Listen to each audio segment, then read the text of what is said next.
so wo fasena de na watumi abe bobew me kan for Arc Media Institute the amount isane say sawoba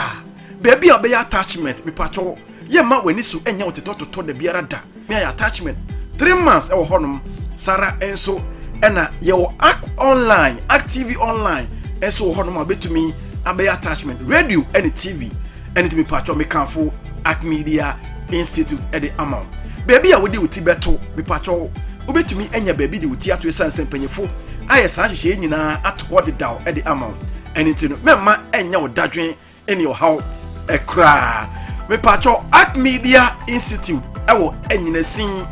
Old Tafo Junction apie mantemo enyinasin Old Tafo Junction ewo apie mantemo enti bomaden nabra Eastern Region asem ena mekan me pacho obetumi afrem mpanyefo ewo 0200 491 565 0200 491 565 and I say 0543 480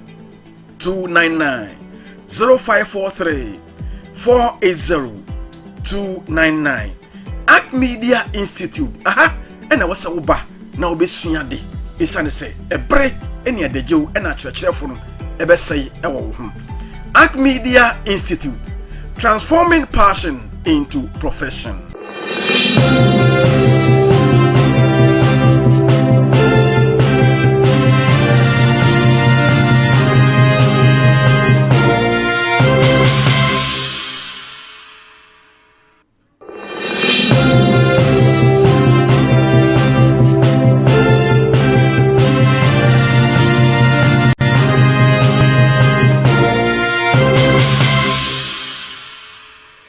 So sir yade no sia Kasea esom ewo Tevah television so we eye oman Ghana mu nsama yaboaboa no a yade eba besom ewo ene anadwofa na sadia wonim no ene eye July obosom ne de to so aduasa ba ko wa fempino ne aduo no enom emu ene so twedi apo Nyankopon asiesie yen ama ene so yade no sia Kasea twatokra ena eba besom Kasea ni mo obate se omampani John Dramani Mahama kire se wonga wo ye sports na kire se wo tretre wonga pomu na eba no sports a wo bo homoden no omampani kire se anka won kra na ye hia won ewo ye bambo adwumaku na se security agencies no ewo se saafo no na wo fa won dodo pa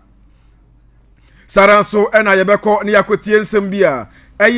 nia esi nano na insentroni ye interview na feel soja ni atwe belete no di egwa nipa insentroni no ebisa no asem na ebika insentroni no ura ni lante vanderpoy woden sema tugwa se sansem na egbaye no ene ne yekoso no entwaye kura he no happy too much and sembika we hona busuya yaboaboa no ayede somo se ene jofa no sia Kasea whatever television so and jofan one frame of akofia sie dua kuapemo de hia media de ewa man bebre so na won a woboye chidom na boa yen na Kasea yi ba wakwan so ya yede won achi kwan ne hama no so betudwa no ewo Arc City prayer camp won waka ho ena jofan Kasea ne ba wakwan so sanso ena obeko media school a yebeka won ho asem akyerewo eno no Arc Media School eno so won adaroma ena nsem wi eba wo akwan so ena jofan yamama jo na yasanso amama kwaba de oba Tevah TV so yi na ye ka wo se Tevah television ye wo Facebook ena YouTube na Facebook no Tevah Media YouTube no so Tevah Media me pacho na ko follow yen na fe fa comment ne bra na ye kenkan ne nyina emfa ma obetumi so abomode the message na fa 0555134824 0555134824 na wonso ya kenkan comment ni nyina ama se SMS ye be kenkan ni nyina ama ene anadofan ma yemfa sem ne munchirechiremu ankasa amesom dia na wofa kofia siedu akuyapemo de hia media de wa man bebere so anadofan mama wajo Oman panyi John Dramani Mahama ena ɔde nsɛm abɛto mmɔnten so wɔ berɛ ogyina simpini apa so na ɔkyerɛkyerɛ nsɛm na ɔkyerɛ sɛ ɔsrɛ ɛyɛ ɔnomunyamfo ɛyɛ Muntaka Mubarak a ɔno ɔyɛ interior minister sɛ mprɛn sɛ wɔbɛhwɛ na wɔngafa ɛyɛ bambɔ adwumaku anasɛ ɛba no sɛ asrafo a wɔnhwɛ na nka wɔmfa wɔn a wɔn tretre wɔn pom wɔyɛ sports Amerika yi wɔnim tu wɔnim ball yi bɔ ɛno anasɛ saafo no ekrampo wɔntwe wɔn mu bi enwura ɛyɛ bambɔ adwumaku ne mu ɔmampani de nsɛm wɔ nyina to mmɔnten so wɔ berɛ a ɛyɛ Black Queens mmɛbaa no wɔkɔ ɛyɛ Morocco ekosi akan na wonya ɛyɛ bronze na wɔde ba ɔman Ghana mu na ɛno yɛ Women's African Cup Cup of Nation ɛna wotumi bɔ homɔden a ɛde baayɛ na ɛberɛ a wɔbae no na ɔmampani bɔ ne nsɛm ma wɔn paa sɛ wɔn ayade na sabe na ɔkɔ no ɛna fam na wɔn atumi abɔ homɔden ɛde saa bronze yi ɛde bɛpie mu wɔ man Ghana mu dia na wɔsɛ ɛyɛ abasobɔ paa na sɛdeɛ mpani kan no bɛko di fatana na ɛfata no wɔkɔ no na mmom anya kwankwan nnua ase ɛne ti ɔmampani John Dramani Mahama ɛbɔ mmea yaba so ɛkyerɛ sɛ interior minister yi bomodin a na se empo se mo ba be yi bambofo e wo man Ghana mu kura mpo a munyi won a wo ye sports na che se wotu Amerika yi na sane e be ye betumi aboa na ama eye ye bamba dwumaku no so emu aye kama na emu aye din isane se se eba o man Ghana mu na se eba se bia obi ye security ana se soja ni ana se ebi oye osra ni a sabi e wo se oni para no ho ye den saafo no na ye hia won e wo man ne mu ene ti o man pani kire se anka be ye yi a won a wotretre won apom wo ye sports no won na wo se interior minister ehwe na oyi dodo no ekọ eye bambo adwumaku no emu ma yenkoti na yenhwe o man pani John Dramani Mahama ebra eye Black Queens ema no ekọ Morocco a wokosi akai wo ba wo de anije abo man pani ije wo so awa tu ma yenkoti na yenhwe ebra na ode ensem yi nyina etudwa no ma yenti yenhwe. I've also asked the Minister of Interior to give priority to sports people when we do recruitment into the security services.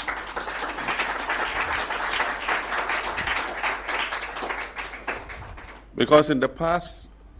when we brought sports people into the security services, it gave them the opportunity and the equipment and the facilities to train and improve themselves. And so even after the children finish the senior high school, we bring them into the security service, into police, immigration, prisons, fire service, and all that. And we used to have the security services games, CESA games. Yeah, I don't know if it still goes on, but you don't hear much about it now. But we must reintroduce the CESA games, let the security services compete amongst themselves. And then Kurt and Co will be standing there and watching and then just picking the talents one by one and forming their national teams. I want to pledge our support to the FA. We'll do everything we can to support you in the work you're doing. One of the last things we want to do is to get dedicated funding for sports. And so we're thinking about it. And I think that, like we did to solve the school feeding program, now do you hear anything about school feeding? The same thing, a time will come, you hear anything about, and we went and our money didn't come, and this and that happened. But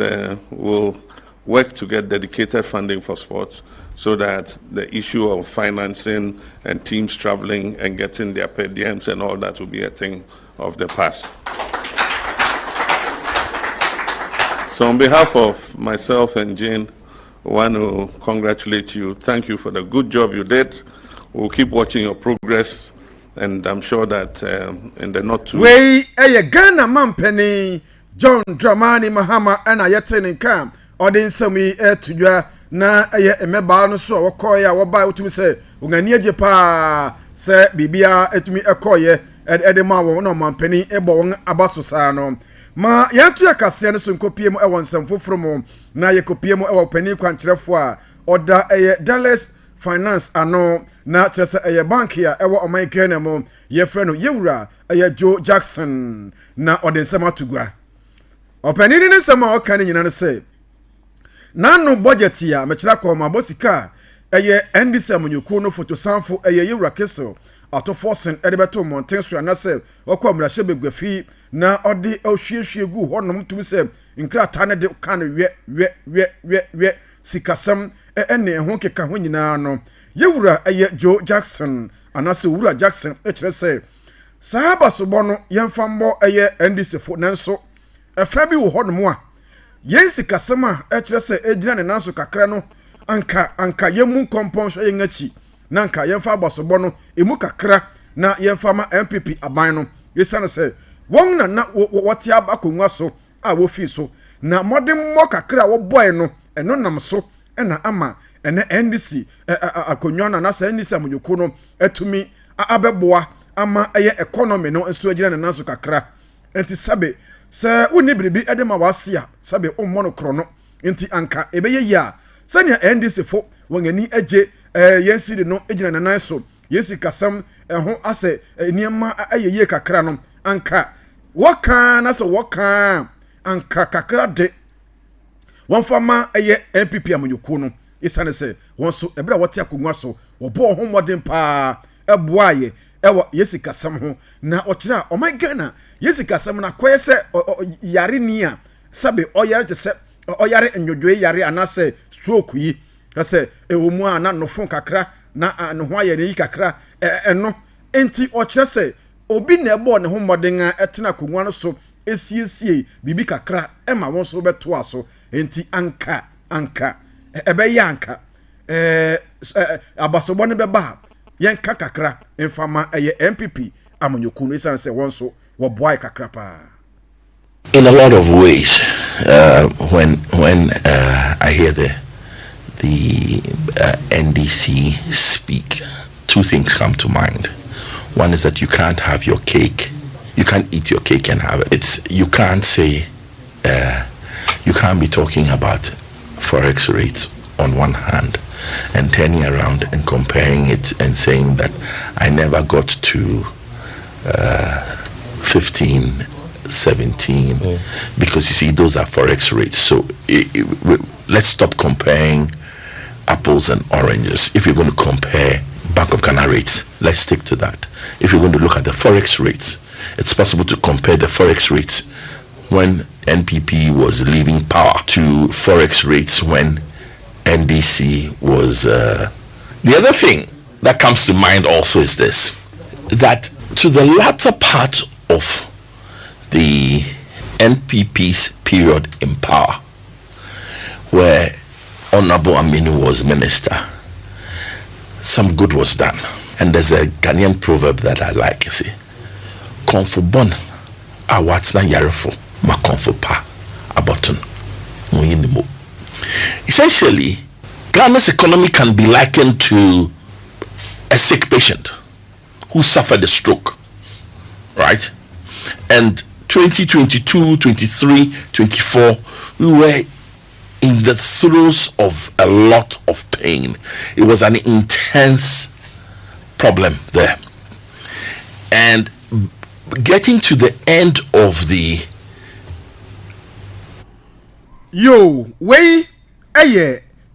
CEO openi kwanchefo a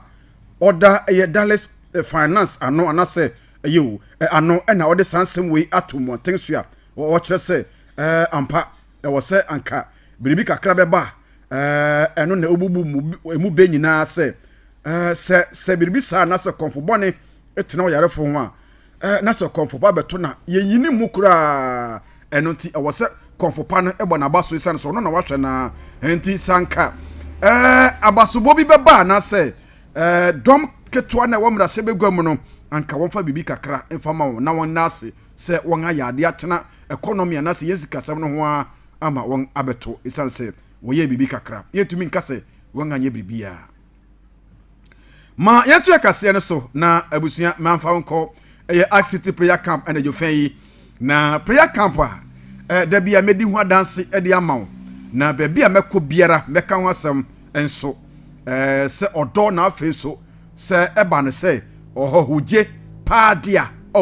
prayer camp yi ebo ho modern pa na da bia meka se ukọ honom ana se ukopie ho na enhyehyɛ ya mpanifo ahyehye utumi de so nko ade a obekɔ fie no anase obekɔ baabi a ofiri baaye no na kyese fa hodi eni oje aye wode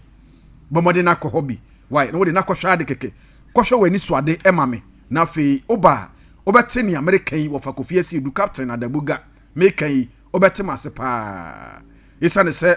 nhyehyɛ ye wo ho ene kwanya wo fa so bompai na afei nkyerɛkyerɛ wo ho ena counseling mpu se bia woni mpanifu behia na se asofo mpanifu yi na woni won twetwe nkom won sam bi na woyiyi na wo so yiyi ba na mepacho sa hyehye no tumi di so nko a na wo de mpaebɔ kakra taache pɛ na kyese obroni bɛka se you are good to go bomoden a na kopie mu ɛwɔ anyinasin o Tafo junction ɛwɔ pie mantem mu yiw anyinasin o Tafo junction na prayer camp yi prayer camp bi a abusua wachinchi prayer camp sache wakobia che otumi se wokɔ ha no o se wokɔ ha no se bomode nakɔ sohwe na nyame ya dom ɔkyena kora woyɛ all night kese prayer camp ya mekai activity prayer camp no all night kese pa na woyɛ na nyame ya dom ɔkyena na eba so na kyese eno no bosomi bia fide di bosomi bia anim no na woyɛ sa all night no na wanga to this Gethsemane vigil you Gethsemane vigil bomode na ɔkyena de no nso yenko wai na yenko bompai kodimpai na we beka se ni onu media kono mi hu no na nso no de ohume enti abusua se obekọ na se opese onyame boa onko ade a bomode na yentutu ya namo ne yenkopie mu ewo activity prayer campaign na sin o Tafo junction ho na sani ampanika no apese se edidi kwan ware kora enti baabi a wo biara obetimi afaka se wasantemantem northern region anasempo eastern baby bia wo central region takrade western region me pacho baby a wo biera obetumi afaka na akopie mu e wo activity prayer camp na so abo akodi empire akobɔ mpan ne bi na da bia ye kase serbe ye ni tuatua ho keke na so baby a niam nam ye ni so no momode na akopie mu ho no ma ahobrasemu nhyehyɛ no wodi so kama obekɔ no na kyese no ano no bomode na tu na ma wate na nipa pem na activity prayer camp aboa won bebre na abrochiri bebre na Ghana ha no ma sabe won a won ye adwuma won a sabe sikasam enkoye ene bibia ye kama activity prayer camp na najo fan mi di ho dance dia ma won se bomode na kɔ nyame ya dom ɔkyena empai bɔ no so fa ho gyemu bi na so kɔ bompai okɔ atena se ka kyerɛ nyame se ningosre wo fi ho no no anase camp ho no no onyame memma onja ne saa onyawo saa onfa bi ma na ontie usufre na obedu ho no sadia odifo anase osofo panin eye prophet no eba be declare dia go so no na kyese wafa okura bo nhyira dada activity prayer camp ewusia me se me ka won asem aka se we bomode na fa hama no na frɛ wo sadia be ya won so Jennifer ho de be ya odi sane se ya bre nante ko ha fa ha yese me pacho okopie mu ho pe wankasa bete de American yase 0247 701 364 0247 701 364 me pacho na ma betumi afrem penifo no na won so ebia papa me pese me boku anase osofo me pese me ba na me ba baby a meda menya chese o de ko why environment ne kama wo de ho pa botu obeku sampa unyame ho no mampa 0247 701 364 na frɛ won sɛ de bɛya won so obetumi akɔ nom ebi yɛtua Kasea no so ɛwɔ Tevah television so ɛnɛ anajo fɛn ma yɛkopie mu ɛwɔ ɛyɛ ɔsoafo a ɔhwɛ yɛn kwantempo ho nsɛm ɛso minister for roads and highway yewura govern Kwame Agboza ɛna ɔde nsɛm atodwa ne nra ɛna nsɛm we bɛtɔ monten so a ɔkyerɛ sɛ ɛnɛ yi di anasɛ mprempren aban a wɔbɛtena akonwa so yi ɛba no akwantempɔn anasɛ mpo contract ahoro a wɔde ɛma contractor fo wɔ Ghana ha no mo a wɔbɛyiri mu kete pa mmra da ho na hyehyɛ so da ho pa sɛ woyɛ contractor na sɛ wo man Ghana mu anasɛ woyɛ kwan no wanya nwi a asɛ wo asɛm na kwan no so woyɛ na sɛ wo hu sɛ kataso mamuaso bi wo ho so a so asɛm wo ho pa na ebere okasa na ɔkyerɛ sɛ NPP amonyoku no de betu dwa se won aye kwan be ye 10,000 kilometers ewo o my Ghana mu na che se akwan a won aye de enye fedi agori kura o kira NPP amunyoku no yewura Kaneman Penny Nana Danko Kufuado ampenso wo de betu gwa se wa ye kwan papa ama kwache se kwan a wa ye wo my Ghana mu ana enye fedi agoro ne no na osuafo a wo hwe yen kwantepon ho sam so yewura Kwame Agboza kire se kwan a omampani Nana Danko Kufuado ampenso o kire se wa ye ni nyina no ohun ye na wabae no wonga chinchin papa amanyosam de wochi wonam voter region central region Ashanti region just say bono ene ho keka ho wonga chinchin anso ohun sa kwan na MPP betra konwa so osi waye no wo kire se ohun da na na wonwa se MPP amanyoku se wonga ye sa kwan yi onjendi na kwan no ohun bebi akwan no wo nanka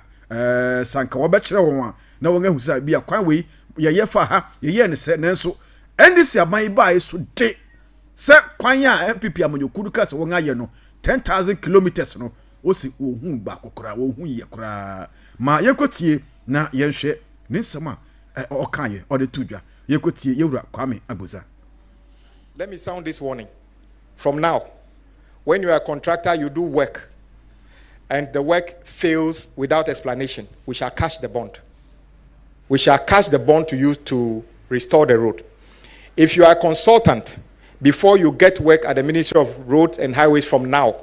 you will need to buy professional indemnity insurance. Because if you supervise work that fails without any explanation, we will draw down on your insurance cover to make sure we cover the damages that you have caused. So this is a very clear message to contractors and consultants. We are no longer going to tolerate shoddy work under any circumstances. And also the third leg, staff of my agencies who supervise. And indeed, read what the finance minister said and part of our laws. If you are working with highways, feeder road, urban road, and you supervise work or authorize payment for works that were not done or were not done properly, if we find you out, you will be surcharged. I think that is just quite clear. That is the only way we can restore some sanity and decency and also improve the quality of work. As a loading.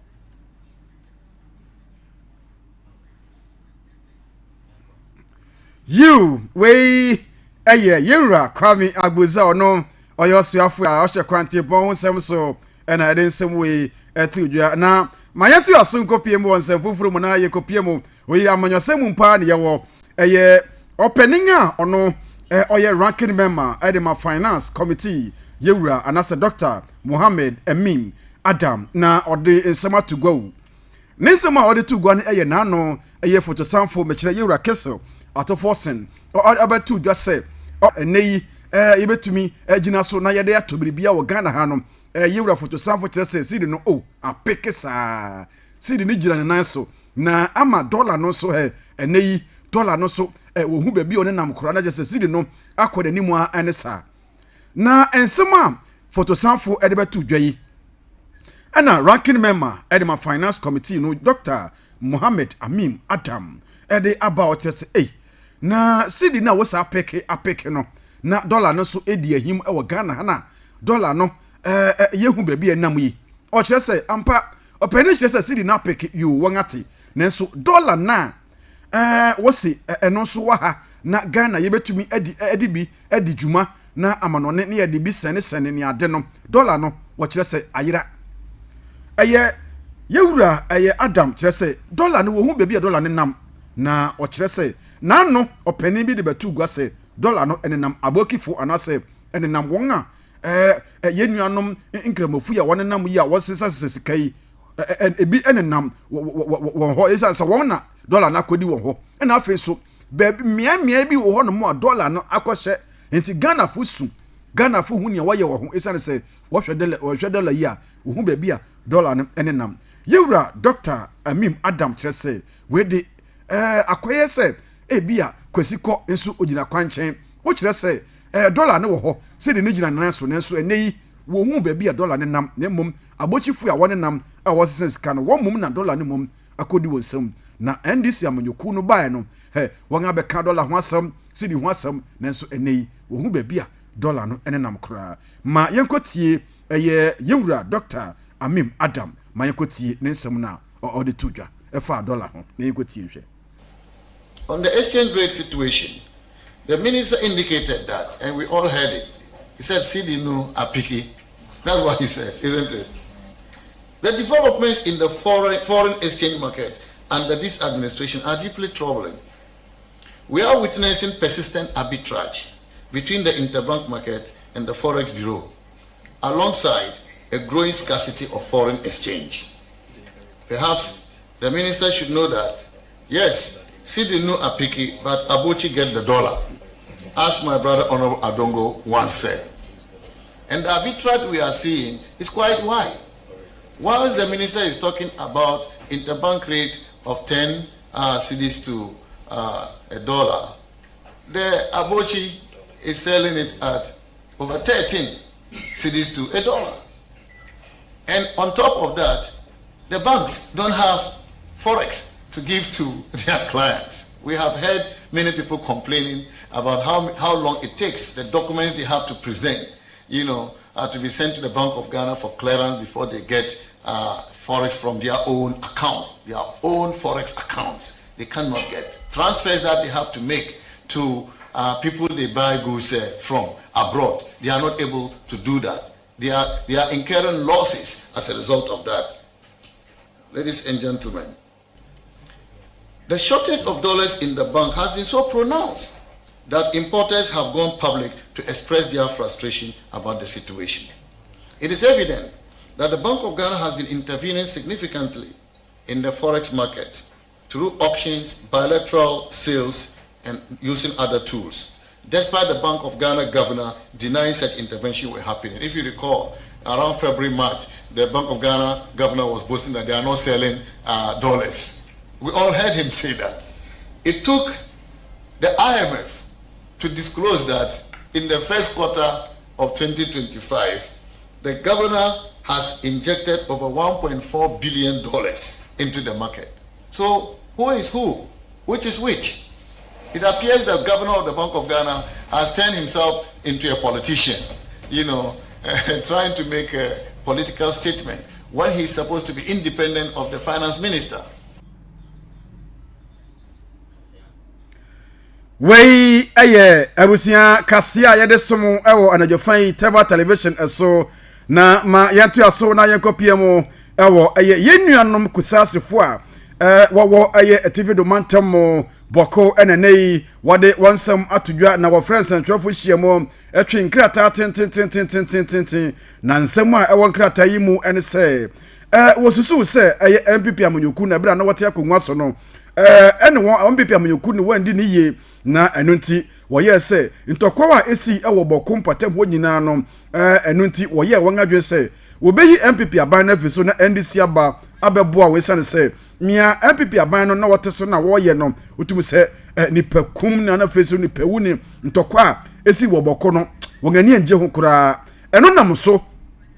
ema wotumi evotui abana na se woto abano de ma NDC na wonim se NDC ba beje won afisa o hawo no ne ahoyira wa na aban dada no oteso no ode bre won ewo TV do mantem no nanso na wonim se NDC aban no na eba bepra won kase se eneti mebunu a wo TV do mantem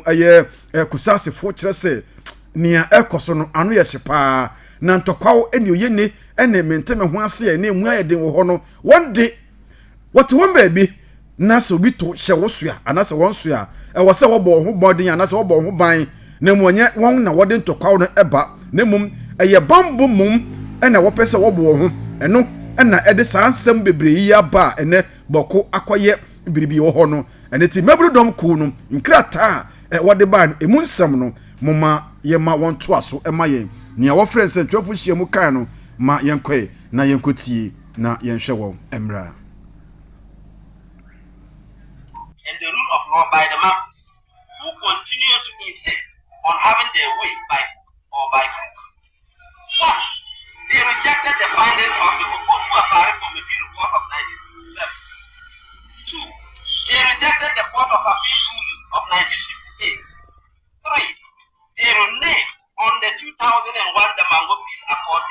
they signed to. 4. They rejected the Supreme Court ruling of 2003. 5. They defied a court injunction and performed a funeral in 2021. 6. They defied clear government warnings and eschewed a rival chief in 2023. When Nigeria eschewed the rival chief in the person of Sarah Bagre in Naleru for a rule book,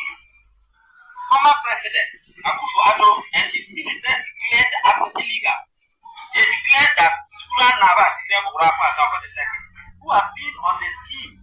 the Boku scheme since 1984, was the rightful Boku Naba. The youth movement, therefore, respectfully urge you and your government to enforce the law and uphold in Wadawale in 2024 and 2025. 2.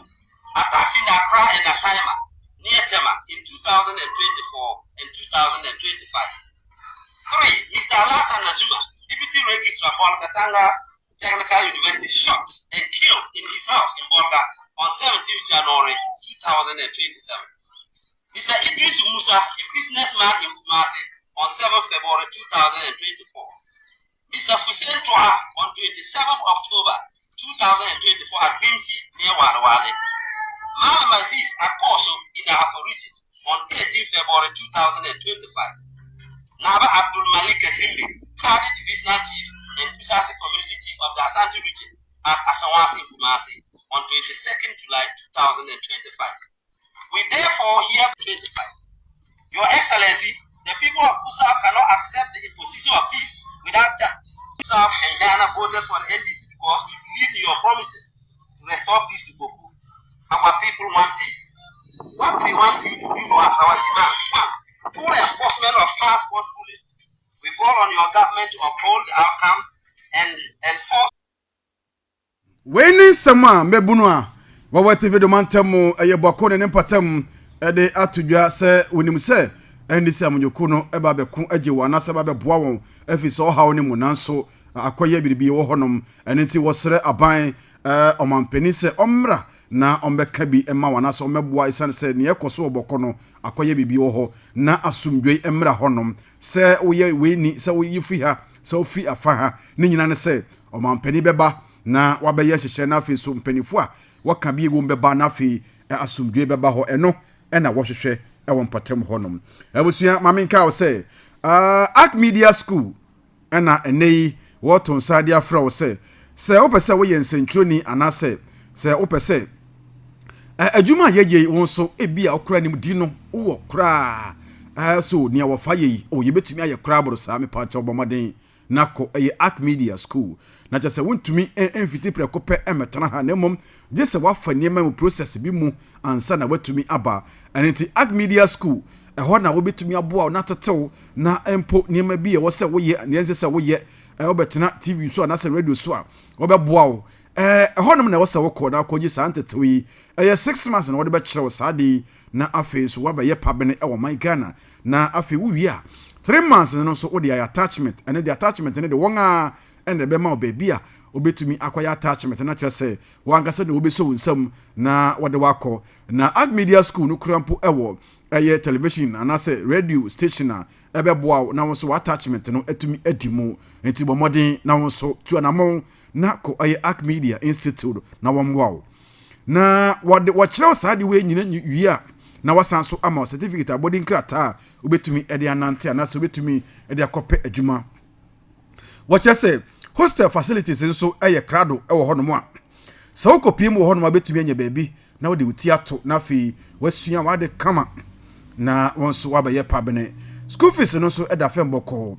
admission forms no so krado anasa ready obetumi enso afrewom na wonso abeje wode sa obabi onua bi anase wankasa wo yere ukunu pese oyen sentro adwuma ibia adaroma ono so betumi afa number no na wafre na fe forms no wonsa etumi akabi number no 0243 480299 0243 480299 na wafre na number no ebi so nam ase ho obetumi so afre na TV na se wetumi afrɛ na mepacho woni mpanifo akasa na wabe file forms kama na fi washase na wabe school enti bomoden a na Arc Media Institute school yi mepacho fa ho so ejemu wo ba bia wotumi sɛ onim sɛ de kasa onim sɛ de said sports you betumi aye newscasting wo show betumi aye because onim kasa na me fan say program hosting obetumi agina ni padom anim akasa na aye niam bi tumi say we dey me bayi bomoden na wonso befa forms ne bi ma no na omra anaso onhyase na ommeje santeto no Arc Media Institute ewe pie mantemu sanso ewo nkran pumpuni mantemu a obetumi akoho na wonso wako fa forms no ebi Tevah television hanso forms no bi wo ha na obetumi abaha na wabefa bi anaso ofra na yahwekwan ebefa so ayede bi be ma no bomoden na ko wo kire se bia wo fi chese ho emfa chese enye we kura eno an se obeba keke na wonso obenya baabi ada won na mekanfo e de amane je fen se ye media school kwa de a won na wose wokọ ho na afei okosua de ye tua Kasea no so na yakopie mo ewo eye onomnyamfo bi akache na ono oye national coordinator edema eye district road improvement program eye drip osanso eye kanem na sebegwani edema eye odododio abato mpesua no eye yewura ni Lante Van der Poel ena odensam atudwa se na no nsam esi eye no akrampo na sansam no si ya eye ye call ya na se nsentrofo a wo eye Joy FM na obo ne hombɔden akopie mu ewo eye baabi a na wodwiri eye Magdan group of companies and as a group limited no wodwiri eye ne dan bi ewo eye nkran ena eye nsentwoni bowuru a ho a wɔkyerɛ so na den na esi wo hanmo a ase ye dwiri dan egu hɔ no ma na se ye pie dan atofam na eye den pa na ebra nsentwoni kopie mu hɔ no yɛ so onye nipa ba ko bi opɛ so ne kasa na ɔkyerɛkyerɛ nsɛm ne esi poten ɛwɔ mpatam hɔ nom ɛno ɛna nsentwoni yɛ na adwen sɛ ɔne ɔpanyin anasa abrante ne betwetwe nkɔmɔ ɛhɔ a na kyerɛ sɛ sojafo a na wogina ɛyɛ hyɛn ne ho a wodwiri saa dan no na kyerɛ sɛ bellet no na wokita pram na kyerɛ sɛ wɔde bro nipa na wobisa no ansam na nsentwoni no ne twetwe nkɔmɔ no na wɔyɛ yama bi ka ɛyɛ nsentwoni na obisa asam no na ɛnomu ɛna yewura ɛyɛ ni Lante Van der Poel sɛ saa di we di ntwaye kura ntwaye nti wɔ sɛ aban no hwɛ na ɔde saafo no nyinara na sɛ soja ni anase bamboni a oyɛ saa de no wɔ sɛ ɔfrɛ no na sɛbe asotwe wɔ sɛ wɔde ma no na wɔde ama ne sanse nsɛntrafo buru no yadoso dodo nsɛntrafo sɛ yɛtete yɛn wɔ Ghana ha no yadoso dodo ɛninti sɛ aban ahu bi na nsɛntrafo so ahu bi na afei so gije yɛ mpanifo president ɛyɛ yuro adwumfo so wahu bi a ɛwɔ sɛ ɔkasa ɛde fa ho na saa nkrɔfo na wodi saa nyamra sama na sɛ wɔyɛ saa de no ɛwɔ sɛ wɔtwe wɔn aso pa na sɛ emra no enso ɛne wodi isane sɛ yanyɛ saa wɔ man Ghana mu a ɛbɛtɔ akɔso a ma fede nsɛntrɔfo yɛde yɛnim bɛyɛ fam ɛwɔ Ghana dodo ɛne ti yewura ni Lante Van der Poel ɛkyerɛ sɛ ne yɛkɔ no ɔkase etwa yi a oboa onso so na ntwa yi nti mpanifo so nhwɛ na wɔmfa wɔnan nsifam na awusua yankɔhwɛ nea esi ebra na nsentwini no ebisa yenua no asɛm na sɛ obisa ɛyɛ wɔn a wɔ hɔ nom no patam hɔ nom no asɛm no na esi pɔtee ma yankɔhwɛ kakra bi na fi yemra wai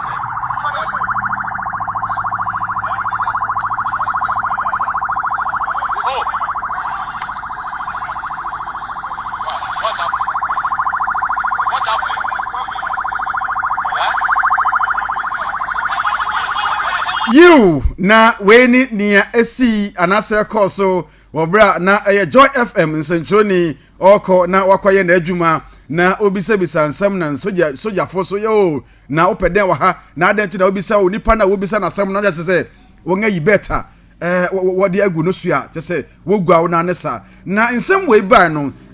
asrafo e wo man gena mu de statement ya ba say ne ekoso no wonimpa na wonga hwe na entwaye wo condemn sa ne ekoso no na eno na yewura Nilan Tevah na poetre say wo musa wode nkrata abade nanso wo se aban hwe na afi so bambo adwumaku na say asra adom no won hwe na mpanifo wo mu no na asotwe bi wo ho a wo se wode masafo na wodi sa adwuma yi a won fama wo se de be ya ahoto betumi aba isane say ya nsam dodo wo oman Ghana mo ewi abusia aha na yebegina wo na Kasea na Jofan yede esom say Tevah television na Jofan no sia Kasea no yede ne nyina esi ama na sania da bia ye no na bomodin a se uyo sofo se owadwuma bia opese ye bo ho dawru emawa adaroma obetumi aba anase wode upusu ahama na ye beje wo so na fe ya bodwuma ho dawru ama kama pa se uyo sofo so na opese obeka nyame asem so a wadaromo obetumi aba na wabeka otwedi amponyankopon asem de akere adasama ene wiaseman enti baabi a wo bia obetumi aba na onso wabedi dwuma no ama ya se bia person open live and as recorded obetumi aye ne nyina ama enti yeto sade afrasofo na afi so ye papa mo herbal doctors a wo ye Ghana ha nyina se Tevah television baabi edui bomodin a na wonso bra na yenka wadwuma no ho asem na ye modaru nkyira mansan se de be ya amansan behu baabi a wo sane se de ampani kan no anase tworo ne kan se yen so kane anfa nhye eye kodo ase anase mpa ase ne mom ye de si eye hanmu ana ye de si mpa no so se de be ya kane ne be hyere den mu enti bra na ye mmadwuma ho daru mfama na ebasa amansan ene wiase manyina bete wonka baabi a wo bia tianamom na bra na yenye ne sa emfa ema me pa cho sanso na activity prayer camp na eto sade afro na Jofan en won na make ho asem de ama esane se abusua eba no se prayer camp we wo Ghana ha pa ye betumi akasa dance wo ho na ye dia dance hye kokko ma wonka activity prayer camp adaroma bomoden na wonso tuanamom na koho na asani asofo ye adwuma na da bia wo preach ni ade me pa cho wo support bia opese wode boa asafo ma na se sa prayer camp yi ni asofo a wo mu adifo wo mu a me pa cho eno ane se obefa hama no na wafre wo kakra bia wo no bia no betumi de aboa yesa ne se obi so de no se ono so eboa asofo na se nyame adifo a wode wo fi wo mpem no kware mu na wode ka nyame asem ana se wode bo onyankopon ho dawru obi so de no se obeboa adaroma bomodin a na wonso boa bi se de be ya onyame be hyiraw na waye kese ne wapegyaw bomodin na jahama no se de be ya wonso betumi ede mboa ede amawom na ma no 0247 701 364 0247 701 364 bomodin na frɛ no na wo frɛ won wi a me pese me ma 500 Ghana me pese me ma 1000 Ghana me pese me ma 400 Ghana me pese me ma 200 Ghana me pato bomodin a na frɛ se de be ya onyame asɛm a de bia wode bra yen anopa wode motivational message bra yen kwasi down so na wode time with us many enso abra yen na wiabre mu so na wode nyame asɛm abra ye Tevah TV so ha na cha say airtime a woto de enye fedi agorokra eti baabi a wo bia no kakra bi a wo no na wo de support asafo no Ark of Salvation Ministry International asafo no wo de support won se de be ya adwuma no betumi akwanim pa na won apia adwuma no na yenye tie sane se nkwaji nti na asafo yi baaye yedase ewusia ebrena so se yesori konwa so we na Jofan no sia Kasea yede som Tevah television so na boafo no wodoso pa Samikel eka ye ho sanso na maami efia madam Doreen ono so ka ye ho a Kasea yi ba wo akwan so na yenko ohene wa you ono so eka ho na nsam we ba wa kwan so ya ye de som brother Mickey Javinshraw na onye okese bra Frankie na aye brother Yima won a wo produce here from afar onyame hira wo na onya wo kese pa ka kire otubere mpon so nyame kan ho aye na yewura champon asene manso across manager onyame kan ho na onya wo kese pa ka kire Anopa anajo fan ma me kwan na minchia aye DC honorable Erica Hinakwa Anopa anajo fan ye chia pa baby a wo bia no ye chia pa okay na memfa sa kwanyen so na minso minchia me madam me Mrs onyame hira no na onya ne kese pa baby a wo bia abusua ebre na so se yesore nkonwa so wo frame of akofia siedu me yakua pemo de hia media de e wa man bibre so from captain Adebuga na meje wo so nyame hira my Ghana nyame hira dwumawura wa wo hwe yentie ye twedi ampo nyame hira wo na onya wo kese pa nyame yatoma yebesan so edi ahyiamu ebio yakraw bye bye